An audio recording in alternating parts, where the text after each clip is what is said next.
Rothko was, as a painter, was very cerebral. He lived a lot in his head, and he talked about big ideas. I'm Zach Kenny. I'm playing Ken in Red by John Logan. And Ken plays Mark Rothko. Ken is Mark Rothko's young apprentice who comes into his studio and is pretty wide-eyed and maybe not sure what is in store for him. Rothko talked about it in terms of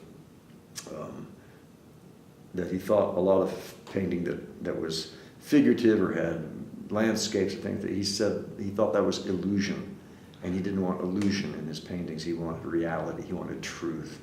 So he was dealing with color and movement and letting the paint vibrate on the canvas. And Rothko, of course, was Andy Warhol and Lichtenstein and pop art and all that, which he hated. So I mean, and that's partly also what the play's about. It's the kind of the passing of a generation, because he talks about what he and Pollock and de Kooning all did to the Cubists. They stomped them to death, he says. There's a wonderful line in the play.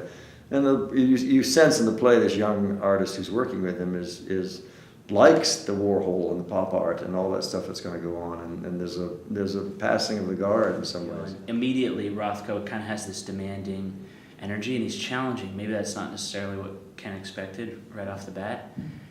But I think somewhere Ken knows he has something to offer too, or that he wants to have something to offer eventually, and maybe he needs to have a place like this studio potentially to sort out his own ideas. But eventually I think we find that Ken has some stuff in his pocket too that he wants to share. And I think the big question becomes, will he have the courage to get up there and say it? And he talks about time a lot in the play, that you need to let the painting work on you, and we think of that as, well, it's just a painting, but it's like performance, and you have to get an audience to watch it happen, right?